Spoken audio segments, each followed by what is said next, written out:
माँ जी, वो लोग इंतजार कर रहे हैं। आपके बेटे का गुस्सा तो बढ़ रहा होगा। तेजल, अरे और कितना टाइम लगाओगी तुम? कोई काम ठीक से नहीं होता है तुमसे। देखिए ना माँ जी, मेरे तो हाथ पांव फूल रहे हैं। तुम घबराओ मत, मैं हूं ना। तेजल, जैन तुम 2 मिनट नहीं रुक सकते? पकड़ा है ना खाना? इसे लेकर जाओ तुम। ठीक है, मैं सब्जी लेकर आती हूँ। लाओ जाओ।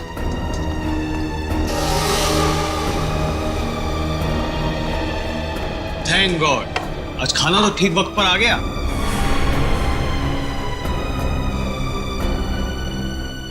सेजल, तुम ना किसी काम की नहीं। पापा और मैं कब से भूखे बैठे, खाना तक ठीक से नहीं बनता। जैन, क्या हमेशा उससे डांटते रहते हो? सीख जाएगी धीरे धीरे। माँ, आप ही ने ना इसको अपने सर पर चढ़ा कर रखा है। मेरी लाडली बहू, मेरी लाडली बहू।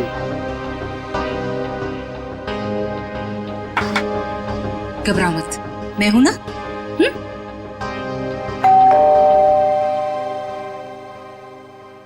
अरे यार, अब ये खाने के वक्त पर कौन आ गया? हाँ सर, ये आपका पार्सल आया है। पार्सल?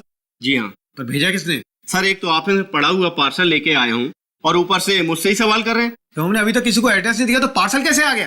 अरे भाई 4 दिन हुए हमें यहाँ पर आए हुए, पार्सल कैसे आ सकता है? अरे बेटा, पार्सल पे नाम किसका है वो तो देखो। अरे माँ, नाम ही तो सफाचट है। ये लीजिए अपना पार्सल। चाहे आप इसे रखिए, चाहे इसे फेंक दीजिए, आपकी मर्जी। और ये लीजिए, यहाँ पर साइन कर दीजिए। पापा, इसके अंदर तो कुछ अजीब सी चीज है।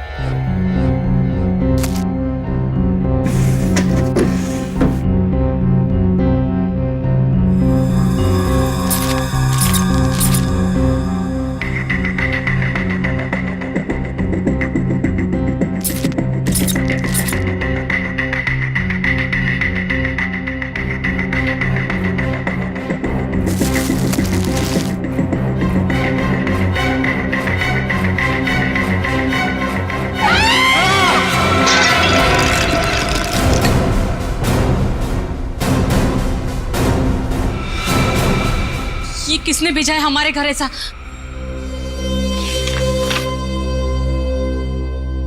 चिट्ठी? आपको ये चिट्ठी इसलिए लिख रही हूं कि आपको बता सकूं कि आप कितने बड़े जल्लाद हैं। आपको जला देना चाहिए, गोली मार देनी चाहिए और नरक में सड़ाना चाहिए। जो आप मुझसे करवा रहे हैं वो गलत है। मैंने कर जरूर दिया है और आपको इस चिट्ठी के साथ भेज रही हूं।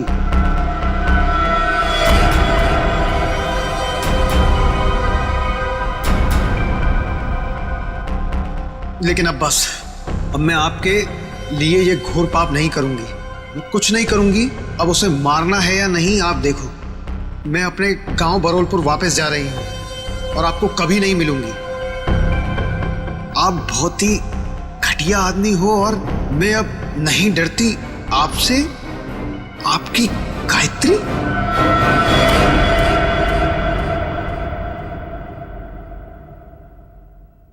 कौन है ये गायत्री? हाँ? देखो सेजल, मेरे ऊपर ये कोई गलत इल्जाम है। मैं नहीं जानता ये गायत्री कौन है। मेरे होते हुए कौन तुम्हारी गायत्री? और ये तोहफा दिया है तुम्हारी गायत्री ने तुम्हें? हाँ?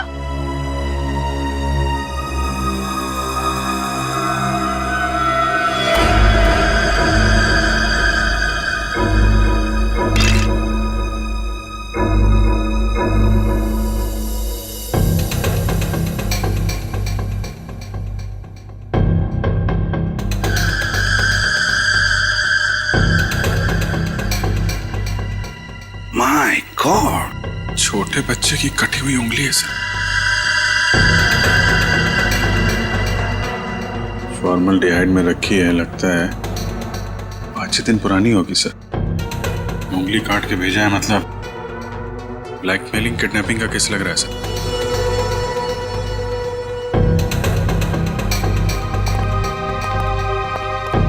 क्या आपके घर में, आपके परिवार में कोई छोटा बच्चा है? नहीं सर, हमारे यहाँ तो कोई बच्चा नहीं और ना ही ये पार्सल हमारा हो सकता है। लेकिन आया तो तुम्हारे घर पर ही ना। अगर इसी एड्रेस पर आया तो और किसी का कैसे हो सकता है? हाँ?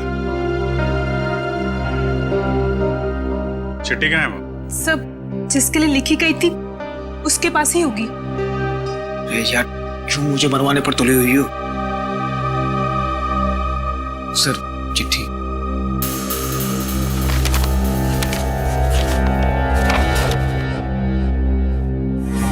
आपको चिट्ठी इसलिए लिख रहे हैं कि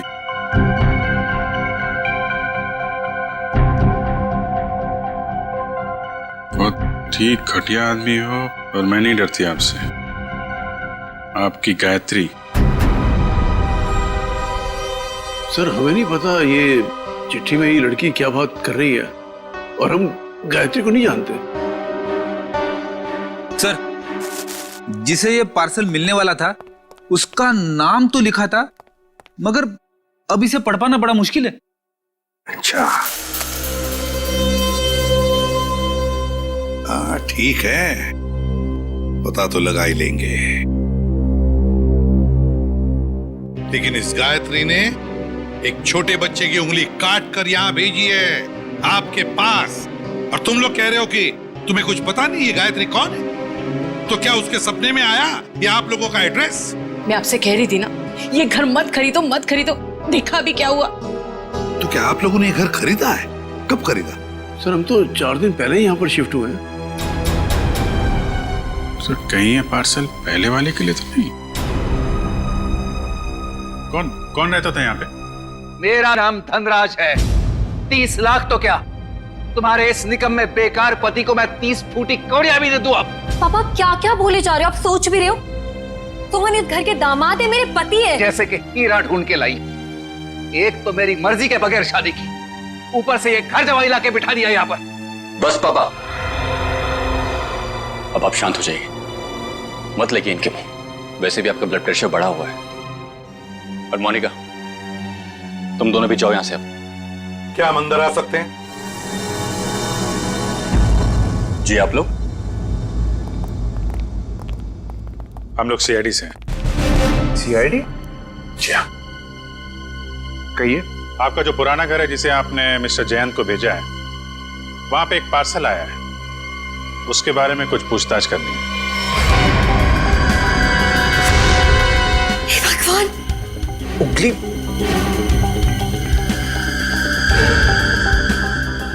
ये तो किसी बच्चे की उंगली है। जी हाँ, और इसके साथ साथ एक चिट्ठी भी है। किसी गायत्री ने लिखी है चिट्ठी।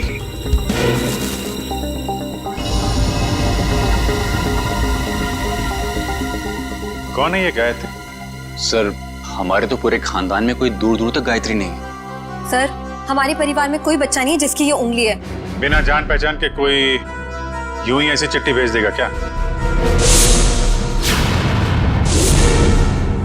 चल, कोई बात नहीं, हम पता लगा लेंगे कि गायत्री ने चिट्ठी लिखी किसको और ये बच्चा है कौन। यार, कब तक इसका पहरा देते रहेंगे? जब तक बॉस पैसा देता रहेगा तब तक।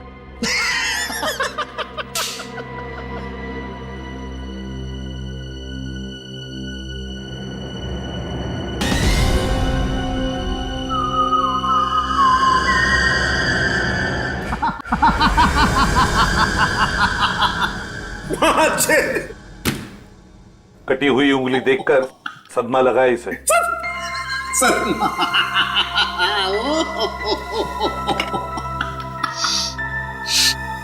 नहीं सर, इसमें कोई लाफिंग गैस नहीं है। Laughing gas?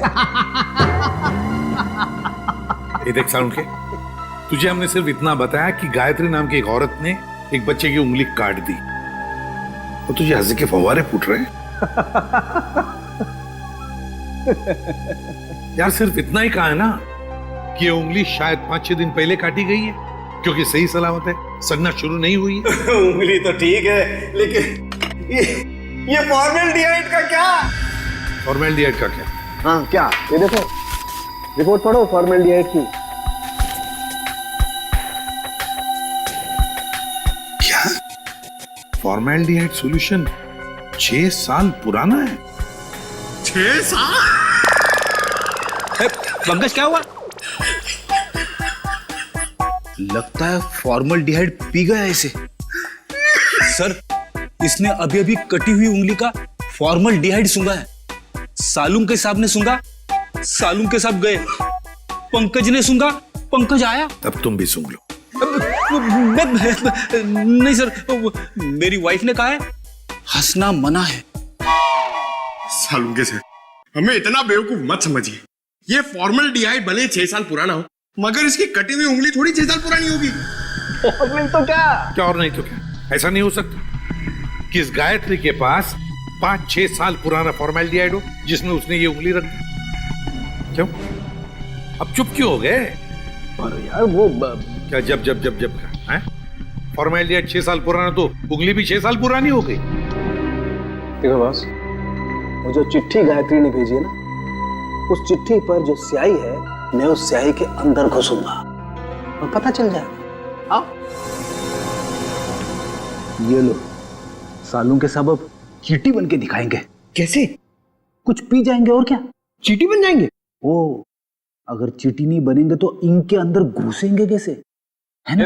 चल, ये है क्रोमेटोग्राफ। लाइट वहां से निकलेगी और इस जाली पर पड़ेगी। ये खास किस्म की जाली। यहां पर लाइट का एक स्पेक्ट्रम बनेगा। लाइट हो जाएगी सतरंगी और इस फिल्टर पर पड़ेगी। ये खास किस्म का फिल्टर है जहां से सिर्फ एक खास किस्म की लाइट की रेज ही इस चिट्ठी पर पड़ेगी जो गायत्री ने लिखी, और वो लाइट इस चिट्ठी पर जो स्याही है, उस स्याही के अंदर घुस जाएगी। उस लाइट की वजह से इस स्याही के छोटे छोटे कण अचानक गर्म होना शुरू हो जाएंगे और उन कणों की उछल कूद यहां पर दिखाई देगी। और ये इस कंप्यूटर के साथ जुड़ा हुआ है। दरअसल एक कंप्यूटर हमें पढ़ के बताएगा कि ये स्याही कितनी पुरानी। साणुखी, तेरा फिजिक्स का लेक्चर पूरा हुआ? हाँ। हम कहानी शुरू करें? जरूर। ये देखो बॉस, ये लाइट उस जाली पर पड़ी और लाइट का स्पेक्ट्रम, और ये खास किस्म की लाइट घुसी इस चिट्ठी पर।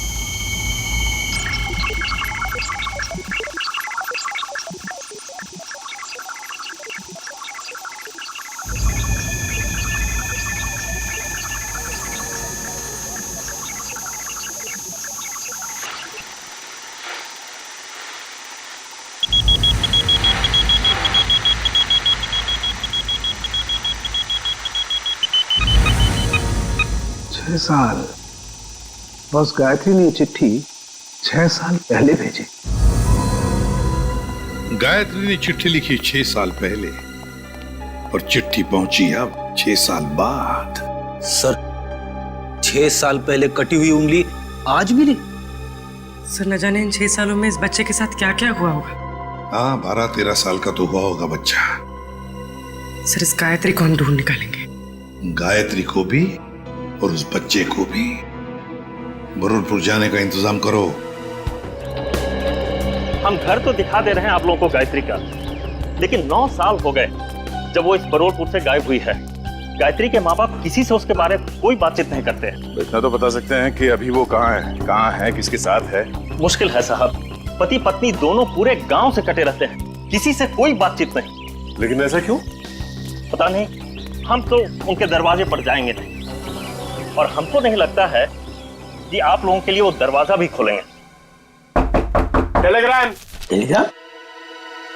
किसने भेजा? टेलीग्राम गायत्री ने भेजा टेलीग्राम। गायत्री? सरिता रुक, सुन।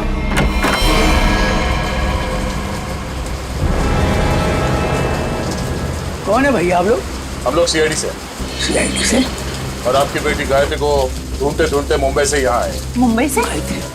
पर गायत्री तो मुंबई में ही है, वो आपको वहां नहीं मिली? उसके इस चिट्ठी के हिसाब से तो 6 साल पहले आपकी बेटी गायत्री को यहाँ बुरलपुर में 6 साल पहले आना चाहिए था। जब लेटर लिखा था तो आई क्यों नहीं अभी तक?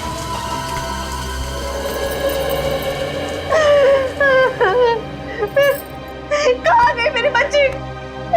कहाँ गई मेरे बच्चे? देखिए, आप लोगों को गायत्री के बारे में जो कुछ भी मालूम है हमें बताइए, हम उसे ढूंढ निकालेंगे। हो सकता है वो किसी परेशानी में हो। हाँ? वो मुंबई में कहाँ रहती थी? पता नहीं साहब, मेरी गायत्री 18 साल की थी तो भागे मुंबई चली गई। वो हम लोगों ने उसको मुंबई नहीं छोड़ दी। अचानक एक दिन उसने फोन किया कि उसने वहां किसी के साथ शादी कर ली। पूरे गांव के सामने हमारी इज्जत को मिट्टी में मिला दिया। ये बात है कब की? करीब 7 साल पहले की। उसके बाद आप लोगों का उनसे कोई संपर्क नहीं हुआ? एक बार उसने फोन किया था। उसने बताया कि वो बहुत बड़ी मुसीबत में फंस गई है। पर साहब, हम यहाँ से क्या कर सकते हैं? कैसी मुश्किल? पता नहीं साहब, वो खुद फोन करके ये बोलती थी, पापा मैंने आगे की परेशानी मोल ले ली है। जिसके लिए उसने ये चिट्ठी लिखी थी उसी ने मुसीबत में डाल रखा होगा उसे। किस नंबर से फोन करती थी वो आप लोगों को? किसी दुकान से फोन आता था साहब, फिर अचानक फोन आना ही बंद हो गया मेरी बेटी का। तो आप लोगों ने पता करने की कोशिश नहीं की कि उसने फोन करना बंद क्यों किया? साहब, हमने कई बार वहां फोन किया और एक दिन दुकानदार ने बताया कि वो मैडम अब यहाँ पे नहीं आती, शायद वो मोहल्ला छोड़कर चली गई। तो आपने उसे ढूंढने की कोशिश नहीं की? नहीं मैडम। अच्छा, गायत्री के पति के बारे में कुछ पता है आपको? कोई पता नहीं साहब पति के बारे में। अच्छा, गायत्री का एक बेटा भी था ना? नहीं साहब, उसका कोई बच्चा नहीं था, वरना क्या वो अपनी माँ को नहीं बताती? ठीक है, आप हमें उस दुकान का नंबर दीजिए और गायत्री का फोटो भी हम पता कर लेंगे। ये क्या है तेरे को बच्चे को तैयार करने में इतना समय लगता है? अरे आ रहा हूँ भाई, नए कपड़े पहना रहा हूँ। ठीक है, जल्दी आ। पता नहीं यार ये बॉस को भी क्या हो जाता है, हर महीने में एक नया कपड़ा पहनाकर उसका फोटो खींच के भेजने को कहते हैं। कमाल है। चल ना, ले तैयार हो गया। बेटा क्यों रो रहा है तू? ये अंकल ने मुझे मारा। बेटा मत रो, अंकल को हम बाद में खूब मारेंगे। अब स्माइल दे, एक फोटो निकाल लेता हूं तेरा। सर पिछले 15 साल से हम धनराज के पड़ोसी थे। सर हम उसकी रग रग को जानते हैं। सर उसने जरूर कुछ गड़बड़ किया होगा, तभी तो अपना घर वो कोड़ियों के भाव बेचकर भाग गया। तो ये कुमार जी मोहल्ले में पूरी बात बताते समय घबरा रहे थे तो इनको यहाँ ले आए। सर हम मोहल्ले में उनके बारे में कुछ बोल नहीं सकते थे क्योंकि बड़े खतरनाक लोग हैं सर, वो हम सबकी जान भी ले सकते थे। हाँ सर, उसका बदमाश दामाद सोहन और वो खुद बुढ़ा धनराज, अगर वो डस भी ले ना सर तो कोई पानी ना मांगे। अच्छा, ऐसा क्या किया उन्होंने आपके परिवार के साथ? सर उनको समझना बहुत मुश्किल है, बहुत घटिया लोग हैं सर, एक नंबर के क्रिमिनल है सर। मेरी बेटी की हालत देखिए ना सर, धनराज के बेटे ने इसकी जिंदगी खराब कर दी। रणवीर ने? नहीं सर, हम रणवीर की बात नहीं कर रहे हैं, उसका छोटा बेटा अमन की बात कर रहे हैं सर। एक मिनट, उनके घर में हमने एक ही बेटा देखा, रणवीर, लेकिन धनराज का दूसरा बेटा अमन है, ये तो हमें किसी ने नहीं बताया। सर उन्होंने भी आपको सच नहीं बताया, भगोड़ा है अमन।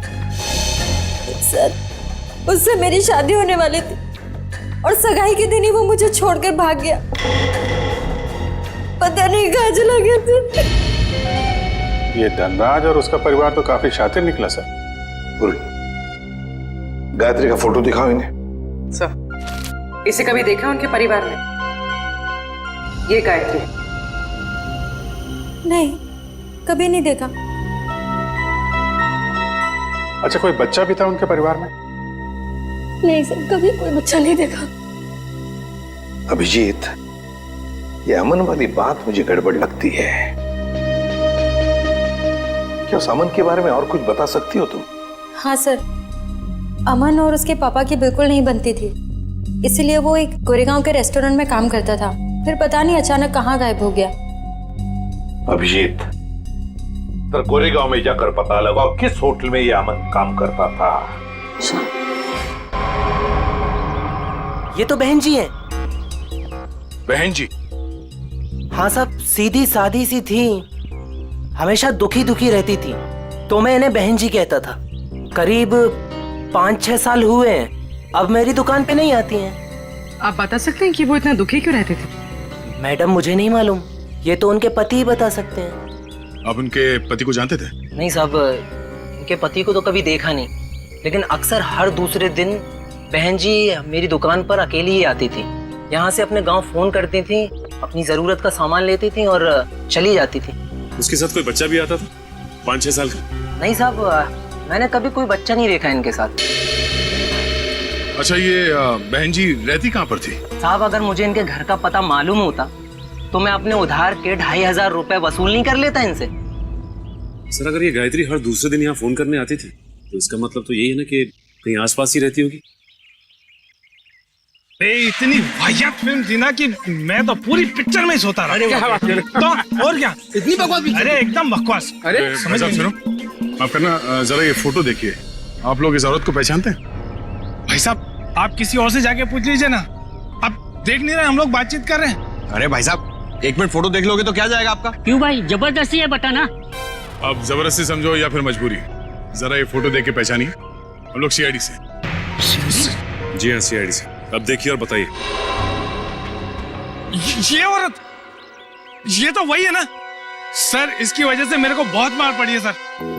मैं इसके बारे में आपको कुछ भी नहीं बता सकता। मैं तो जा रहा हूँ भाई, मैं जा रहा हूँ। अरे सुनो भाई साहब। अरे नहीं भाई, अरे रुको। अरे नहीं। गायत्री को आप लोग ढूंढ रहे हैं। मगर इसमें हंसने वाली कौन सी बात है? अरे मैडम, गायत्री के बारे में हर आदमी कुछ न कुछ नई बात बताएगा आपको। मतलब? अरे साहब उसको समझना बहुत मुश्किल था। गुंडे उसकी देखभाल करते थे, और तो और साहब उसको कोई आंख उठाकर नहीं देख सकता था, न ही उससे बात कर सकता था। वो रहती कहाँ थी? अभी तो कोई उसके घर में नहीं रहता, पिछले 6 साल से खाली पड़ा है। पता नहीं वो लोग कहाँ चले गए। कोई नहीं, हम देख लेंगे। ये बताओ कि उसका घर कहाँ है? वो रहा गायत्री का घर।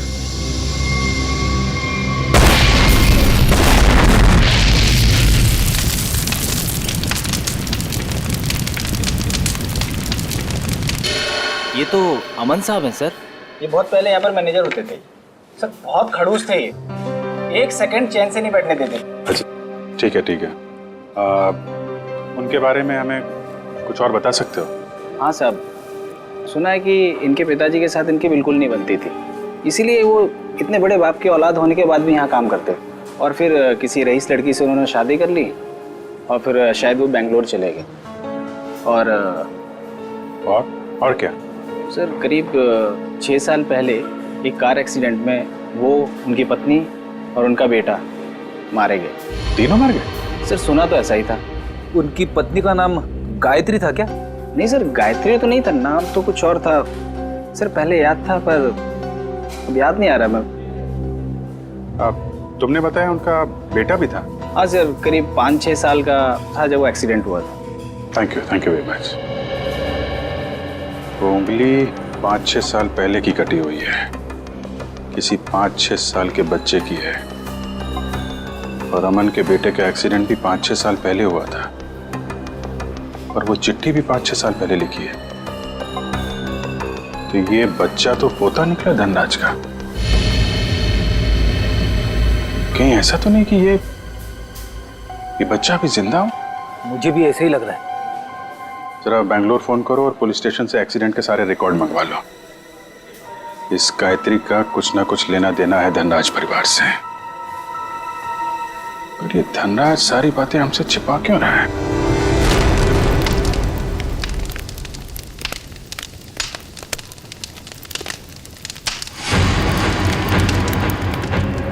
क्या टाइमिंग थी? हम लोग यहाँ गायत्री के घर पहुंचने ही वाले थे कि किसी ने यहाँ पे बॉम्ब ब्लास्ट कर दिया। सर ये ठंडे बस्ते में पड़ा हुआ मामला नहीं लगता है। लगता है बच्चा अभी भी जिंदा है और ये मुझे हम पे नजर रखे हुए था, इसीलिए उसे पता लग गया कि हम गायत्री के बारे में पूछताछ कर रहे हैं। हाँ, मगर ऐसी क्या चीज थी यहाँ जो मुजरिम चाहता था कि हमारे हाथ न लगे? ये घर सालों से बंद पड़ा है, गायत्री यहाँ पे रहती भी नहीं है, फिर ये धमाका करने की क्या जरूरत थी? जरा देखो आसपास, देखो कोई सुराग मिलता है।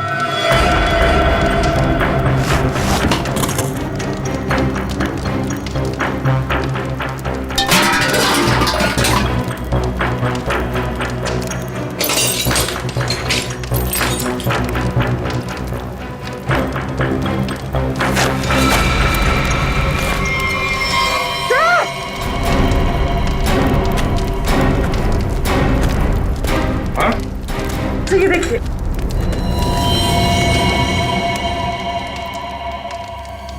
किसी की हड्डियां हैं, सीमेंट और ईंट के टुकड़े पे चिपकी हुई है।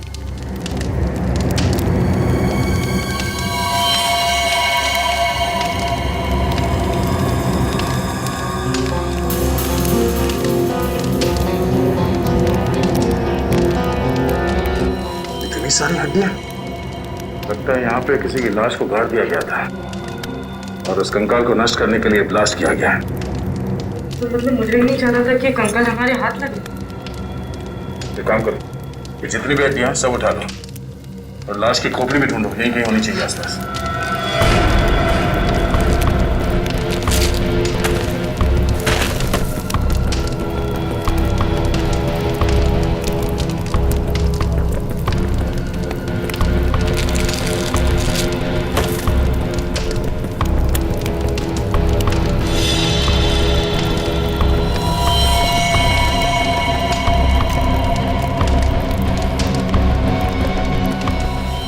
ये देखो, मिल गई खोपड़ी। मतलब सर किसी की लाश को यहाँ पे गाड़ा गया था? और ये है कौन? इसके साथ ऐसा क्या हुआ था कि इसके गाड़ने के बाद भी इसकी लाश को जला के नष्ट करने की कोशिश की गई है?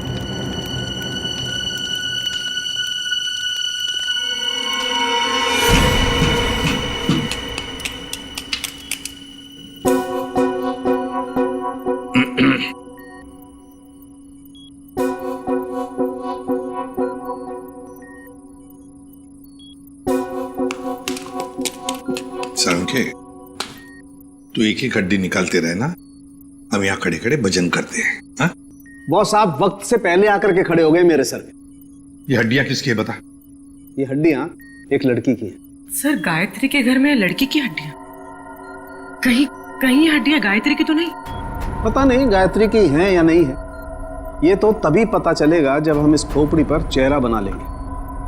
हाँ, वैसे एक बात बताऊं, ये हड्डियां किसी 30 साल की उम्र की औरत की हड्डियां हैं, क्योंकि इन हड्डियों की डेंसिटी ज्यादा बदली नहीं है और औरतों में 30 साल के बाद ही बदलाव आता है। तो फिर डॉक्टर सालुंखे, क्या हम इस खोपड़ी पर चेहरा बनाना शुरू करें? क्यों नहीं?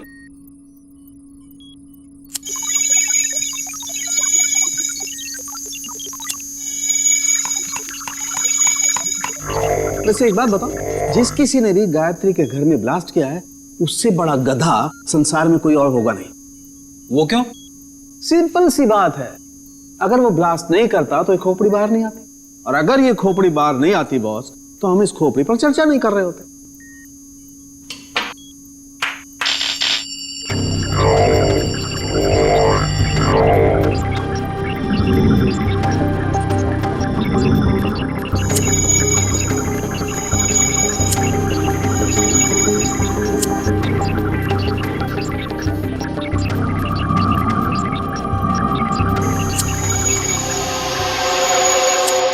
वैसे इसको थोड़ा वक्त लगेगा बॉस, कंप्यूटर को हर काम सोच समझ के करना पड़ता है, कहीं चेहरा गलत ना बन जाए।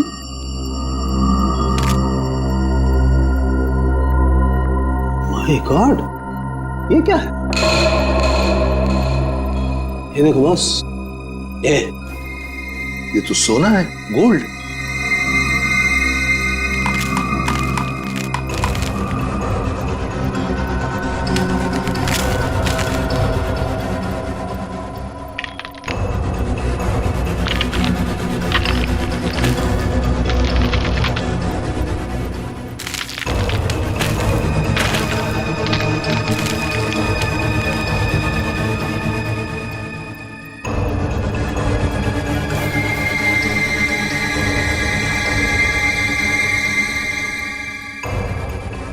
ये देखो boss, A for apple, A for Aman. हाँ, चेहरा बन गया बॉस। गायत्री, सर गायत्री के घर में घुस के किसी ने उसे मार दिया और उसे अपने घर में गाड़ दिया, और गायत्री ने उस बच्चे की उंगली काट कर भेज दी। पर हुआ क्या उस बच्चे का?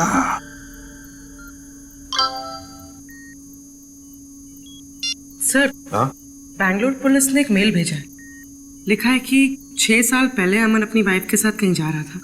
कार पहाड़ से नीचे गिर गई और कार में आग लग गई। हाँ, मगर इस फोटो में बच्चा भी है। पर सर, मेल में तो बच्चे का कोई जिक्र ही नहीं है। इसका एक ही मतलब हो सकता है कि बच्चा जिंदा है। सर, बच्चे ने गले में चेन भी पहनी हुई है। और सर, वही वाली चेन है, A for apple. A for Aman. पर सर, अमन के बेटे की चेन गायत्री की लाश के पास मिली। अमन और उसके पत्नी की गाड़ी का एक्सीडेंट हो गया 6 साल पहले। गायत्री ने उनके बच्चे को पकड़ लिया, उसी की उंगली काट कर भेज दी। और अब तो गायत्री ही नहीं रही, तो फिर वो बच्चा कहां गया? उस बच्चे को ढूंढना होगा, बचाना होगा, और इस धनराज की गर्दन पकड़नी होगी। बस बबलू ने एक निवाला खा लिया ना, तो हमारा काम हो जाएगा।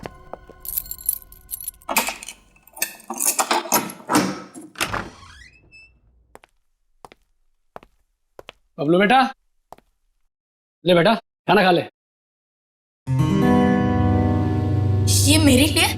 हाँ मुन्ना, तेरे लिए ही है, ले खा ले।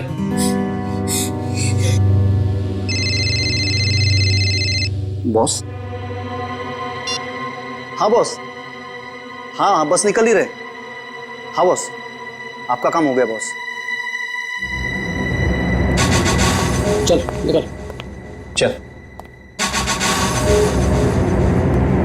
धनराज जी, क्या कह रहे थे आप लोग? कि आपको उंगली के बारे में कुछ पता नहीं, गायत्री कौन है किसी को कुछ नहीं मालूम, आपके पूरे परिवार में कोई बच्चा है ही नहीं, तो फिर क्या ये झूठ पे झूठ बोलते रहे आप। आपको मालूम था वो उंगली किस बच्चे की है? आप जानते थे गायत्री ने एड्रेस लिखने में कोई गलती नहीं की।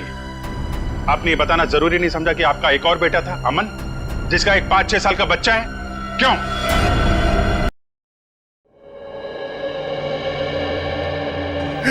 सर, जब मैंने उंगली देखी थी तो मुझे लगा था कि वो शायद पोते की हो सकती है।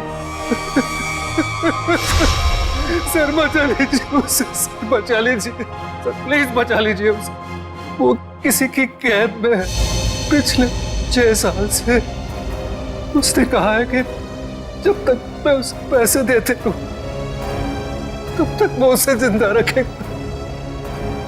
सर, उसने मुझे धमकी दी है कि अगर मैं किसी को बताऊं तो मेरे बबलू को मार देगा। पापा, अमन का बेटा जिंदा है और आपने हमें भी नहीं बताया। मैं नाराज था अमन से। उसने भी मेरे मर्जी के खिलाफ शादी की थी, पर 5 साल के बाद उसका मुझे फोन आया और उसने माफी मांगी, तो मैं किसी को बिना बताए बेंगलोर चला गया। फिर पोते बबलू को गले लगाया, उनको घर वापस आने को कहकर मैं वापस आ गई। मुझे क्या पता था कि वहां से आते आते उनका एक्सीडेंट हो जाएगा। लेकिन बबलू उस एक्सीडेंट में बच गया, है ना? मुझे लगा था कि उन दोनों के साथ बबलू भी नहीं रहा, पर एक दिन किसी आदमी का मुझे फोन आया। उसने बबलू की आवाज मुझे फोन पर सुनवाई और कहा कि जब तक मैं उसे 10 लाख रुपया महीना देता रहूंगा तब तक बबलू जिंदा रहेगा। आपको ये कैसे लगता था कि उन्होंने बबलू को जिंदा रखा होगा? सर, वो हर महीने मुझे बबलू के फोटोग्राफ्स भेजता रहा सर। 1 मिनट, ये लीजिए सर।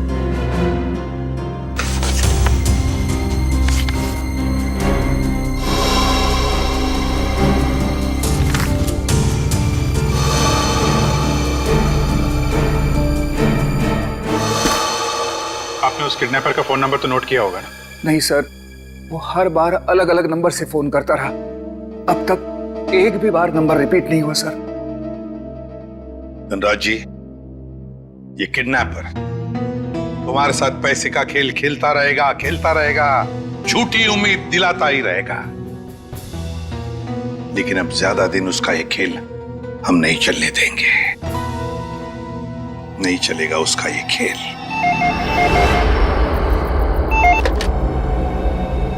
हेलो धनराज जी, मैं सोच रहा हूँ कि आपका पोता मैं लौटा दूं। ओह, तुम हो? भगवान तुम्हारा भला करे। प्लीज मेरे पोते को लौटा दो। हम भगवान के भरोसे पे नहीं रहते। तुम हमारा भला करोगे और हम तुम्हारा। हाँ हाँ, मैं हमेशा की तरह पैसे लेके आऊंगा। बोलो कहाँ आना है? अभी आता हूँ।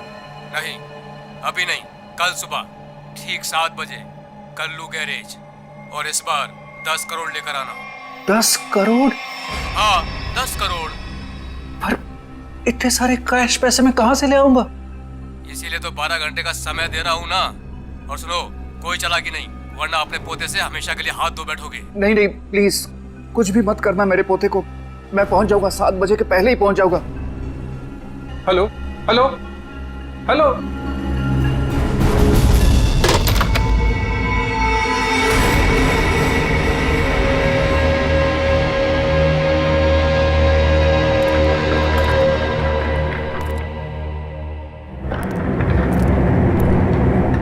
कल्लू गैरेज ही तो बोला था। यहाँ तो कोई नहीं है। हेलो हेलो, कोई है? पापा। रणवीर, रणवीर तुम यहाँ क्यों आए? पापा, मैं आपको किडनैपर से अकेले मिलने कैसे आने देता? रणवीर, तुम्हें पता है उसने कहा था कि मैं अकेला ही यहाँ। अगर उसने तुम्हें देख लिया तो वो बबलू को कुछ भी कर सकता है। रणवीर जाओ, भागो, तुम भागो।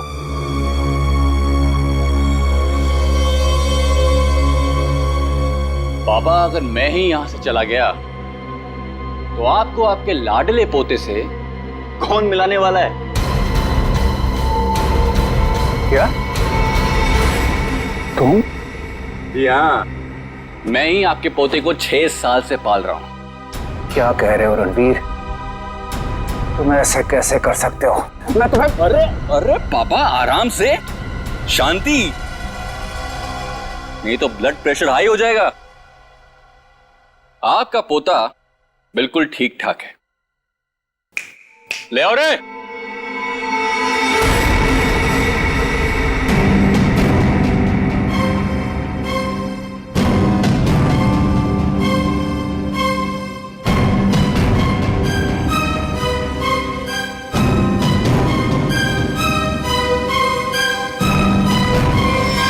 बबलू, दादाजी,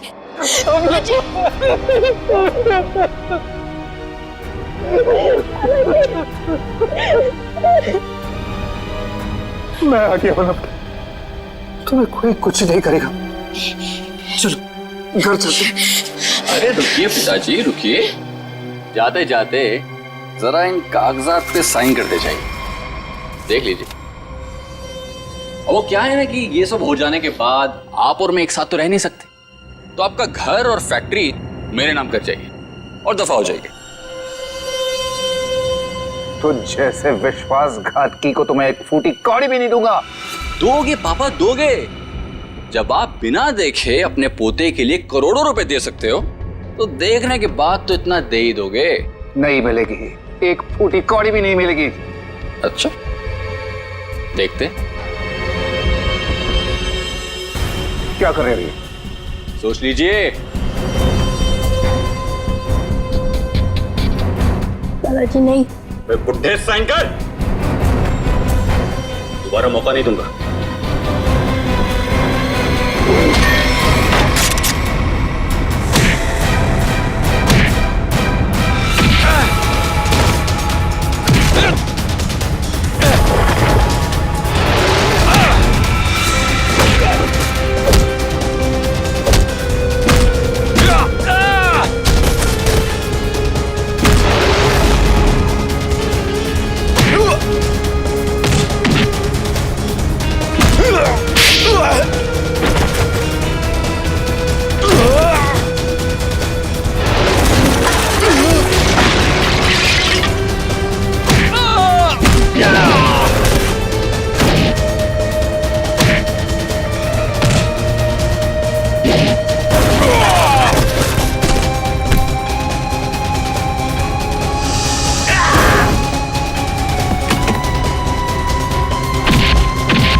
सोने का अंडा देने वाली मुर्गी का पेट काटने चले थे तुम। सारे अंडे एक साथ चाहिए थे, हैं? धनराज जी को फोन करके यहाँ बुलाना तुम्हारी सबसे बड़ी गलती थी। गायत्री ने वो चिट्ठी इसी जल्लाद के लिए लिखी थी। इसने शादी की थी उससे। अब बता, क्यों किया तूने ये सब? कोई औलाद नहीं थी इनकी, तभी इन्होंने मुझे गोद लिया था। लेकिन फिर अमन के हो जाने के बाद मैं इन पर बोझ बन के रह गया था। रणवीर, मैंने तुम्हें कभी अमन से कम नहीं समझा बेटे। झूठ बोल रहे हो तुम।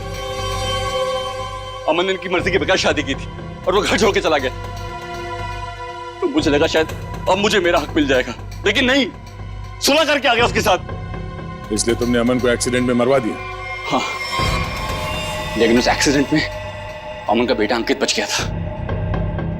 लेकिन मैंने सोचा कोई बात नहीं, इसी बच्चे के जरिए मैं इस पैसे के पुजारी से पैसा निकलवाता रहूंगा और एक दिन इनको कंगाल बना दूंगा। गायत्री तो तुम्हारी पत्नी थी, उसको क्यों मारा? सर, मुझे लगा वो अंकित को मेरे हिसाब से संभाल लेगी, लेकिन नहीं, उसे उस पर दया आने लगी। मेरे इतने दबाव देने के बाद ही उसने इसकी एक उंगली काटी थी और उसके बाद वो मुझे धमकाने लगी। कहती है कि अंकित को जल्दी से घर छोड़ दो वरना मेरा भांडा फोड़ देगी, मेरा, अपने पति का। इसलिए तुमने उसे भी मार के वहां घर में गाड़ दिया? हाँ, क्योंकि मैं नहीं चाहता कि मेरी तरफ आराम से आने वाले पैसों के बीच में कोई भी रुकावट बन जाए। रुकावट तो आनी ही थी रणवीर। जुर्म के रास्ते में रुकावट डालने और मुजरिम को उसके अंजाम तक पहुंचाने के लिए सीआईडी बनी है। 3-3 खून करने और बच्चे की किडनैपिंग के जुर्म में जेल की सलाखों के पीछे सड़ना होगा जब तक फांसी का ऑर्डर नहीं आता।